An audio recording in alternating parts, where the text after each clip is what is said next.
Yo, yo, Mej 2 Hottie here. As we head into 2021, we get to see a whole new year of MMA fights in the UFC, and we get to see the champions do their best and see who will be able to retain their belts and see who will be able to step into the stage and become a UFC champion for the first time, or regain their belt, or win a belt at a new weight class. So in this video, I'm just going to be looking at all the different weight classes that we have in the UFC and see who will be champions by this time next year. So starting out at women's strawweight, I have Rose Namajunas. My reasoning for this was that I felt that Rose is a really capable striker and she has a really good ground game. And while she did lose to Jessica Andrade in a slam knockout, the way that she lost was almost a freak loss in a way. It wasn't a decisive, clean victory. And I feel against the opponent like Weili Zhang, who took Joanna to decision, and who Rose finished and won a decisive decision against her. And bearing all of this in mind, I think that Rose has a good matchup for her in this, and she would be able to win the title back from Weili, probably on a decision. At women's flyweight, I have Valentina Shevchenko. And with this one, I mean, there's not much to be said with this one. Valentina is the best woman possibly in the world other than Amanda Nunes, or at least the best active woman in the world. And in this weight class, there is no one that really stands a chance against Valentina. And while her last fight did go to a decision, she looked capable at all spots, possibly only getting taken down once or twice, or looking in danger for a few seconds. So I think that once again Valentina's reign is going to continue, and she's once again going to even more likely set the record for most title defenses for women while she is still in this weight class. At bantamweight, I have Amanda Nunes with the Lioness.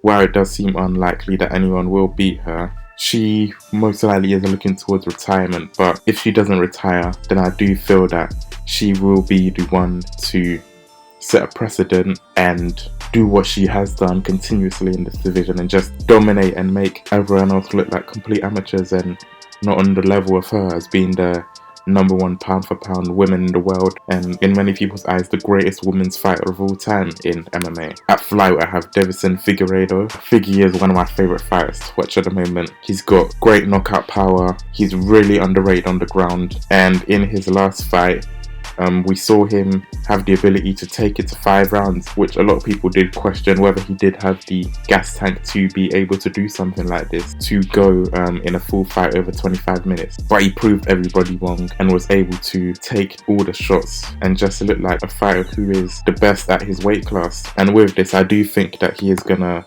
win the rematch. And along with that, I don't see anyone else unless Cody drops down. But even with that, I think it will be a difficult fight for Cody to fight, especially with the weight cut that we did see which happened to TJ Dillashaw. And with that, TJ was really drained, and that possibly affected his chin when he went to go face someone like Henry, who does have some good striking. And when you compare that to someone like Figgy, who has explosive power at his weight class, power that people rate like he hits like a 145er, that becomes something that is really dangerous. And with that, Figgy is one of the best all-round fighters in my opinion in the UFC men's division at the moment. So I definitely see him retaining that belt and going into 2022 still being the champion.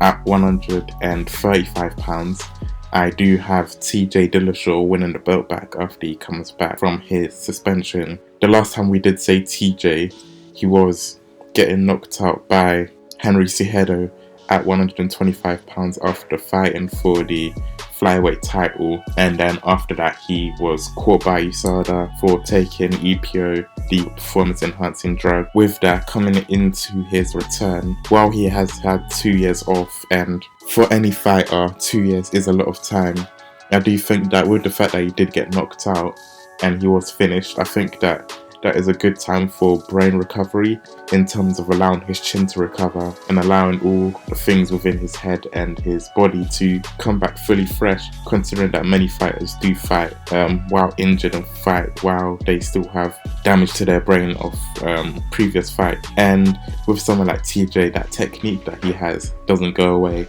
And when you're training with someone like Dwayne Ludwig, I do think that he probably has been in the gym this whole time.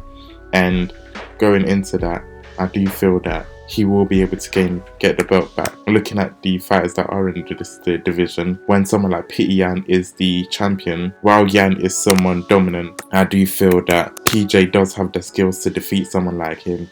And when we see the fight that Yan had against Aldo, and consider Aldo has limited striking in his current form compared to the way we see him in the past, and you look at someone like TJ Dillashaw and the sort of movement and the sort of striking with the arms and the legs and the bang Muay Thai style that he has learned from Dwayne Ludwig, I do feel that if he is able to get a win early in the year around March against someone like Jose Aldo or Marlon Moraes or Frankie Edgar, he can get a title fight against Yan, and I think that is a fight that he would win. Looking at the featherweight division, I feel that the champion at the end of 2021 will be Brian Ortega. Since losing to Max Holloway a few years ago, Ortega disappeared off the face of the MMA scene for a while and wasn't seen by many people, but making his return against Chan Sing Jung, we saw a completely different Brian Ortega, and when he fought against Chan Sing Jung, the Korean Zombie, he won decisively, winning that fight without even having to go to the ground and use his ground game that we've seen him use. He outstruck Chan Sing Jung, which was a surprise for myself and a lot of other people as well, winning that fight by decision over 5 rounds, which shows that he is able to keep his stamina as well, and he is able to fight decisively. Along with that, while Ortega has shown that decisive striking, he is, as everyone remembers him to be, a world-class jiu-jitsu grappler and is able to finish people from so many positions, whether it's a flying guillotine, whether it's from guard or full mount or side mount, or from a crucifix position or from a north-south position, with all the different sorts of chokes and ankle locks and submissions. Ortega is one of the best jiu-jitsu artists in the UFC at the moment, and with that, a lot of people do fear his ground game and his takedowns, which does free up the hands for him, which can make things a lot more interesting. And with that, I think that Ortega will come into his second win. That we did see him lose against Holloway, but when you're facing someone like Max Holloway in his prime, the striking is something that you are going to get taken advantage of and are going to look like a complete amateur. But I do feel that he will be able to beat Volkanovski, especially with the fact that while Volkanovski is a really good solid striker, the takedowns that Ortega supplies within himself, and when you are wary of someone taking you down, you do become more instinctively hesitant with your striking, especially with the leg kicks with someone like Ortega, who would be able to take advantage of that straight away.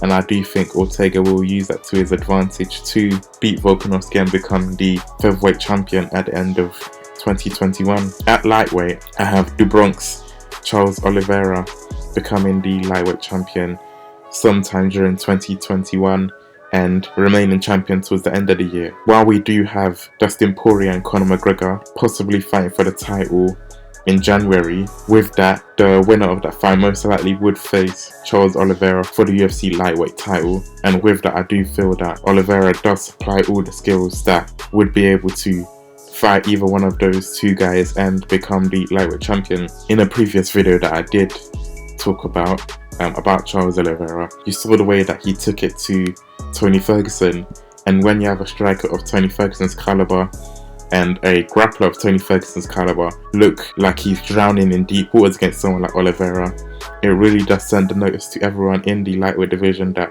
Oliveira is someone that you guys do need to be wary of and do need to see as the new boogeyman in this division. With a fighter like Oliveira, his submissions are just on another level. I mean, you just need to look at the fact that he holds the record for the most submissions in UFC history, and like someone like Brian Ortega, when you are wary of his takedowns and you are wary of the grappling that comes with him, once again it makes you more wary of your striking at the top. And with someone like Dustin or someone like Conor, when they are hesitant with their striking, it does make them less fundamental in what makes them great fighters. And especially when you're facing someone like Charles Oliveira, all he needs is one takedown, and if he's in a good position, he can finish almost any fighter in the world from a position that's just given to him. And with that, I do see him becoming the champion and taking over where could be started as the premier grappler in the division that is just a fearful monster on the ground. At welterweight, I have Kamaru Usman staying as champion in the whole of the year. With someone like Usman, we've seen what he brings to the table and what people fear of him. In the fact that we've seen him against Colby Covington and Jorge Masvidal, we've seen that this guy really is a dangerous, powerful striker on the feet, and when it comes to the wrestling that Usman provides, he just drowns people out of the water and has a style where people become very tired very quickly and just breaks down their game plan and negates it in a way where people can't be able to do what they want to do. With Usman, he is looking to fight Gilbert Burns in his next fight, and while Burns is a very dynamic sort of person who can do a lot of the things that Usman can, Usman is a lot stronger than him.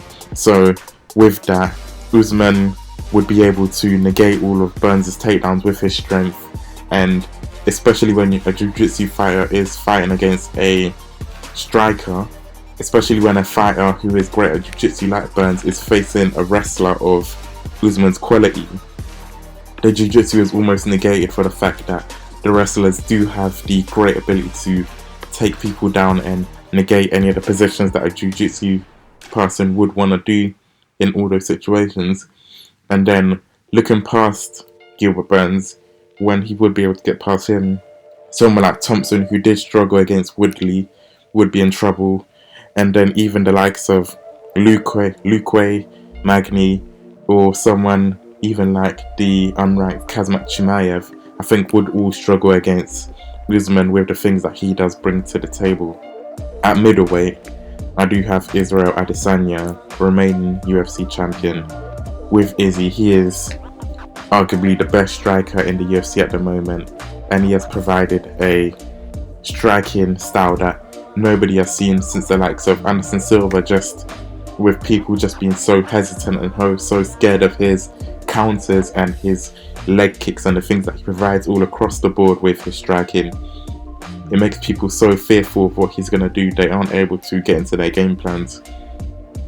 And we've seen that in the Costa fight and in the Romero fight, where both of those guys were almost hesitant to get into the inner circle and get into a scrap with Adesanya. With the ability that he provides in his striking, people are just so scared of him just having that deft touch because of his preciseness and his ability to just evade in and out of the pocket and just do the things that he does. He is just arguably one of the top 5 pound for pound UFC fighters at the moment, and with that, it doesn't seem like anyone at middleweight will be able to challenge him for the title. At light heavyweight, again, well, this is on a technicality, I do have Israel Adesanya as the light heavyweight champion, considering the fact that he is going to fight Jan Blachowicz in March. I do think that this is an interesting fight for Izzy, with someone like Jan, who does have extreme power for the weight class. While that is dangerous for Izzy once again is someone who is able to come in and out of the pocket and have a great striking style where people just struggle to hit him and rarely don't touch him. So this will be an interesting fight to see what Jan will bring to the table against someone like Izzy. But I do think Izzy will win and will be the guy who will become the next champ in the UFC. And while I don't know if he will defend the title, I think most likely what will happen is he will beat Jan, and from there he will possibly defend his middleweight title again sometime possibly in August or September, and then he probably would have a fight scheduled for either December or January of 2022. But he is just a fighter who is looking like one of the best at the world at the moment and does look unbeatable. So I don't really want to put money on someone else, considering all the things that we've seen him do. Why would you bet against him? And finally, we are at heavyweight. I have the GOAT in many people's eyes, Jon Jones, fulfilling the legacy that he's promised people for years and becoming the heavyweight champion of the world. With this, while Stipe is the champion at the moment, Stipe will fight Francis Ngannou, sometime in 2021. And with this fight, it is an interesting one to look at. And will Francis be able to learn from the mistakes that he made in the first Stipe fight? And will he be finally able to finish Stipe like he promised people? Or will Stipe be everything that he promised from the first fight and once again just take out the most dangerous knockout threat that we've possibly seen in UFC history? Honestly, with this, I can't predict who will win this fight. But I do think that both of them, when the winner comes out this fight, either one will lose to Jon Jones in the fight that will happen possibly towards the end of the year as Jon Jones makes his heavyweight debut. In Stipe's case, I do think for the fact that because Jon does have a reach advantage and he is one of the fighters who is great with his feet and is able to move in and out of the pocket as a person who isn't a learned striker but who is someone who has taken his striking as an art and taken it seriously, he will be able to move in and out of the pocket and miss all the problems that Stipe provides with his striking, like we've seen in the Cormier fights with his body shots and his hooks. I think Jon will be able to miss all of that. And then with someone like Francis, I think Jon will just completely evade the striking that Francis provides and would just try to take him to the ground and finish him as fast as possible. So I do think that Jon would be able to become heavyweight champion and would be able to fulfill the promise that he's led on for people for many years now. But that's just my predictions for 2021. If you've got any thoughts on my predictions and how you felt about them, leave a comment. Subscribe to get more MMA news and more sports news in general. Share this on all your programs. My links are in the bio, and peace out.